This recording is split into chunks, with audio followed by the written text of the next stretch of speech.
Hey guys, and welcome to the Working Money Channel. So looks like Bitcoin saw a bit of a pop yesterday, and there was clearly some reason for that, guys. Bitcoin was hovering around $30,000. We were talking about this yesterday, and yesterday afternoon, we did see a significant move for Bitcoin. Went up almost 3.5%, all the way up to $31,500 per coin, guys, and that was trying to retest this high that we saw back on June the 23rd. Let me zoom out here to show you guys the chart on the daily time frame. Now, this is also support that we saw back in here, back in June of 2022, and we've got to pierce up above that support. What got Bitcoin moving was this comment here from Larry Fink, BlackRock CEO, says Bitcoin is digital gold. Guys, this is what we have been waiting for. We've been seeing this for years, says Layla Halpern. We've been buying for years. Cute. The big players are just starting to wake up.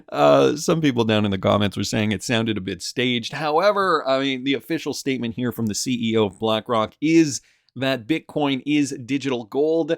You can just, I mean, I'm not going to play it again, but you can rewind if you want.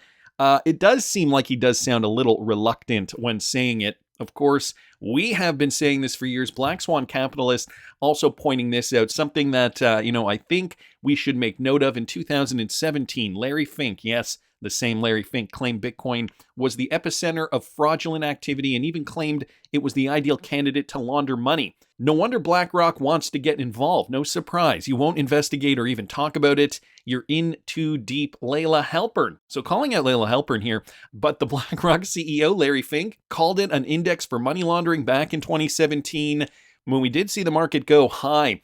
Back here when we did see that top, but of course the big players were not ready in 2017. At that point, they were getting their ducks in a row, and even by 2021, they really still hadn't gotten their crap together. But they took this bear market here to regroup, regather, and now we're seeing new highs for Bitcoin. So again, Bitcoin needs to get above that $31,500 mark, give or take. Interesting too, we're also getting positive vibes from Raoul Pal. Okay, crypto spring is here, guys. Listen to this. We've started to see the active addresses rising. We're starting to see activity rising, as we should be at this stage in the cycle, the crypto spring. We're starting to see people come out of hibernation, start exercising those muscles again, but we're not operating across everywhere. So we're seeing, NFTs are dead as a doornail, but we're starting to see more activity in Bitcoin. Now, Bitcoin's great because it has huge value transacted. ETH has a lot more transactions, but they're lower in economic value, just the nature of the chains. So this is really, and XRP, really interesting, is because it has very low value transactions, but a lot of them. They all work out, all of these work out roughly. It's fascinating. So naming, in his opinion, the top three, Bitcoin, Ethereum, XRP, in terms of transaction volume. Now, it's interesting because we've got some alternative opinions. However, they are still bullish, guys. This one from Eggrad Crypto here on Twitter. Nice charts by CoinsKid. Feeling content that XRP chart analysts are aligning their charts towards the same targets. However, we must remain cautious and consider invalidation for our bullish views. Remember, market movements occur in waves. Nothing travels in a straight line. So taking a look at this chart here from CoinsKid on Twitter, building a base at 61.8. People laughed when I said it's a corrective phase of the bull market, but this has always been my prediction since 2020. What he is suggesting is that the XRP trend, here, let me just bring that back up. XRP trend here, when we did see that high, we did not see an all-time high. We saw XRP go up to roughly $2. It was about $1.96 on some exchanges. And then the corrective wave 2 is the quote-unquote bear market that we've been calling. And guys, this is going to see the wave 3 go up. And what he is assuming here is that this wave 3 is likely going to retrace, probably going to get up as high as this top Fibonacci level, the 4.236. So somewhere in and around here, $7, $8, give or take. You guys can see that up there, aligning with a roughly $8 per coin before we see the 4 wave, which would bring XRP right back down to around $2 per coin. So in and around here, somewhere, kind of retracing to the top of the last localized top for XRP. And then from there, guys, the 5 wave is double-digit territory. So an interesting observation here. XRP still hasn't been moving too much. It's been moving a little bit. Right now it's trading, not too much difference since yesterday, about 48 cents per coin. But guys, I took the liberty yesterday to throw a couple $1,000 into my trading account, and I'm going to be making some more trades very, very soon. For only $5 a month, you can follow me on my trading journey. This is my Patreon. It's patreon.com/workingmoneychannel, and I'm going to be posting my trades on the days that they occur. I've been looking at different coins, thinking to myself, this might be one of the last times that we can really make money in a spec market. We can see regulations are coming in, and countries are really clamping down on who's going to be able to buy cryptocurrencies and which cryptocurrencies you buy on which exchanges. So I'm using the BITRUE exchange. The coins that I'm going to be trading are available on other exchanges too. So for only $5 a month, you can follow me. I'm going to be posting the trades at the times that they occur. And so just to kind of get you guys prepped, letting you know that I have in fact put some more money into my trading account. I didn't think I'd be doing this, but I have been noticing some opportunities, and considering I've started this Patreon, I have already posted some diversified picks for other cryptocurrencies that I don't talk about usually on this channel. But I thought, there are a few more that I think I might want to get into. So if that's something of interest to you guys, you can follow me there. Tim here on Twitter, guys, posted this. Okay, an analyst positions XRP as one of 5 bear market surviving tokens with utility. So guess who's saying this? Neuner. Yes. He used to be super, super negative on XRP, and now fast forward 5 years or so, here's what he revealed. He revealed that based on his analysis, only 5 tokens are likely to survive the upcoming bear market and regulatory challenges. And among them, guys, is XRP. With his extensive experience in the crypto market, Neuner cites XRP as one of the 5 tokens poised to thrive amid the bear market and regulatory hurdles. Acknowledging the current market volatility and its impact on various cryptocurrencies, Neuner stressed the need for investors to assess their altcoin portfolios for the next market cycle very carefully. So, this has been what, we've been talking about for years now. Coins with value, coins with true potential. That is ultimately what I'm holding for the long term. But there are also other opportunities for coins in this coming cycle. And I don't think, governments really have it sorted out fully yet. There are still so many more coins that are trading.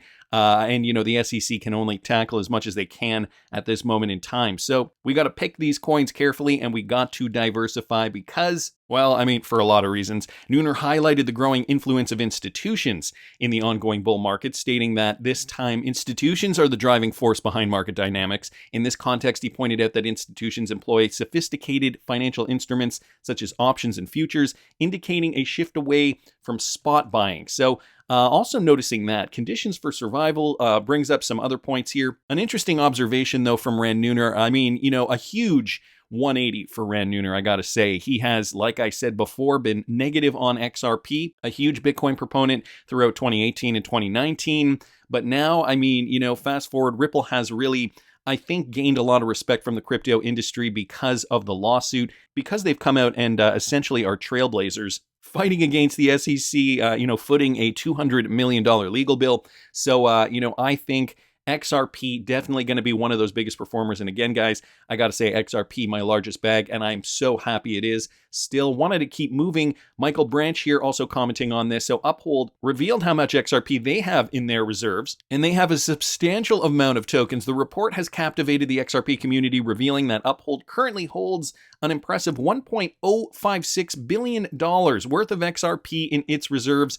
And John Dean even commented on that. Look at Uphold's balance sheet of XRP. No wonder they are such big fans of the XRP community. So for those of you guys in the US, I probably don't have to tell you this by now, but Uphold has been one of those exchanges that has continuously been trading XRP, even despite all those other exchanges delisting XRP throughout the lawsuit. But $1.056 billion worth, that is a lot, gotta say. But, if they're the only exchange trading XRP, well, one of the few, it does make sense. Wanted to thank Michael for posting that. The other thing I wanted to mention here, guys, from Ian Binns, retweeting out Watcher Guru's tweet, Jim Cramer says Instagram is a really terrific product and Twitter is awful. So should we be applying the inverse Cramer indicator, guys? I don't think they thought of Twitter. But in that, I am being facetious. But I say game, set, match Zuckerberg, because he's really learned his lesson. He really understands that it does matter, that you want to be committed to the community. And Facebook Instagram is a really terrific product. And Twitter, is awful. And my kids were saying, like, why are you posting on Twitter? I said, well, it's free. I said, well, that's just great. The worst things in life are free. Does that mean you're going to migrate? Are you going to move your content 100%. delivery to Threads? I'll put some Twitter in just because I'm a masochist who doesn't mind being hated, but that's been the way of most of my life since fourth grade. Okay, so a little more insight on Jim Cramer's history. Knocking Twitter, I mean, maybe it's because Twitter just recently received their transmitter licenses in 3 states. So I think Elon Musk is going to blow this thing up. I think Twitter is going to be huge. Well, they've received their first money transmitter licenses in Michigan, New Hampshire, and Missouri, guys. Twitter did, this was Twitter Daily News. They did post the update here. A money transmitter license allows a company to provide transfer services or payment instruments. This differs from a license to conduct sales in that it's meant to provide customer protections for businesses that facilitates the transmission of money from one party to another, not just the purchase of products and services. So Elon Musk, as we've said, has been wanting to create something like WeChat. I believe it's WeChat in China that he's trying to mimic here in a clip from a video of Elon Musk that I posted on my channel several months ago now. He was talking about that. And now he's moving into the next phase of this. Okay, so utilizing cryptocurrency and DLT technology is likely going to play a big role in this. And I mean, considering how popular Twitter is today, if you can now, make payments over Twitter, send money peer-to-peer, that is also, in my opinion, going to be considered a huge move in the space. I mean, you don't see Instagram doing that, at least not yet, Jim, although we did hear back in 2019, Facebook was looking to have their own stablecoin, and that got squashed by government at that time. I don't know if Facebook has been recently looking into something different now that regulations are a little clearer. Anyway, guys, we're going to keep our eyes on that. And in South Africa, there are clear mandates to license crypto exchanges by the end of 2023. This one from Cryptic Poet. South Africa's financial regulator has announced that all crypto exchanges in the country will be required to obtain licenses by the end of the year. So again, in line with the crypto regs globally. The report was saying that introducing a regulatory framework for crypto products is a sensible approach due to the potential risk of serious harm to financial customers. So Kamlana is the commissioner of the financial authority over there. He also expressed the need for time to determine the effectiveness of the measures and assured ongoing collaboration with the industry to refine and implement necessary changes. So guys, we're seeing a very, very clear pattern here. South Africa, one of the BRICS countries, I guess I should mention as well, also looking to mandate all crypto exchanges by the end of 2023. So this, again, plays into this concept that the world is going to be regulated to be paying attention to the cryptocurrencies that are going to solve problems, something that we've talked about since the beginning, and diversifying, guys, because we know historically Bitcoin, Ethereum, and XRP have not pumped as much as other coins. So again, just kind of wanted to reiterate, I am diversifying into 10 to 15 different cryptos this coming trading cycle. So something else to be mindful of. Wanted to keep moving because we've got Ripple in the room again, coming from Kashta here on Twitter. Retweeting out this European Member of Parliament's tweet, happy to host an event with Ripple for colleagues from both the public and private sector on blockchain and sustainability in the EU. And so here's just a photo from that meeting. Ripple is the company, the blockchain company that is, sitting in at these meetings. They are that regulated entity that the world is slowly coming to trust when it comes to DLT technology, cross-border transactions, and more importantly, all that with the usage of a cryptocurrency, namely XRP. So, they're quietly doing this. They don't publicize all this stuff all the time, but they're quietly meeting with officials. Of course, they know they've got the central banks and the multitude of partnerships that will eventually bring great utility for XRP. Also, just kind of wanted to bring this old document to your attention too, retweeted out recently by Ido Farina. The Electronic Fund Transfer Act published by the Federal Register document available on the Daily Journal of the U.S. government mentions XRP for cross-border payments, guys. They said this back in 2020. Fast forward 3 years, now we've got FedNow working with all those Ripple-enabled companies. So you can see a pattern, you can see a trend here. I also wanted to mention this, guys, from Mr. Mann, a very recent report, June 2023 Global Economic Outlook. This is from the Czech National Bank. So another country that we haven't really heard too much about recently. Concurrently, efforts to improve cross-border payments have been developed in the private sector.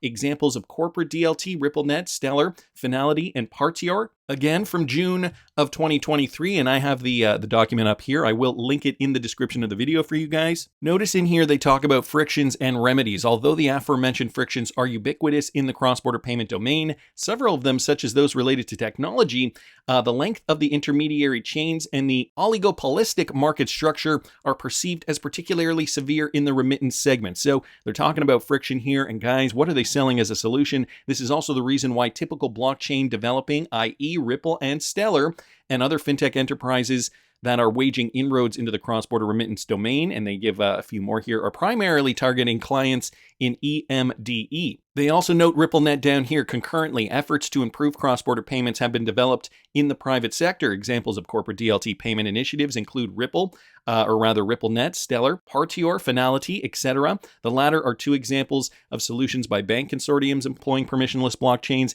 either fully or at least partially. So again, RippleNet, Stellar, two crypto projects that are coming up time and time again in these documents. And then down here, guys, another one, conclusion, DLT as a catalyst, not a wrecking ball. So essentially stating, this new technology is going to be the launching point. This means all the above products, new markets, and immature and comprised institutions. Therefore, it should not be a surprise if remittance solutions on permissionless blockchains remain a much sought after alternative in jurisdictions where pressure on institutional quality improvement has not so far borne the desired fruit. Characteristic of the state of affairs, Ripple is already a household name on the Indian subcontinent, while still being a fairly unknown entity outside expert circles in the West. So even noting here, Ripple is already big in India, but not just India, the Middle East, and larger portions of Southeast Asia as well. It is still fairly unknown in the West, but guys, that is going to change. A positive verdict in the XRP lawsuit is certainly going to have an effect on the price of XRP, not only that, on the utility. So pay very close attention.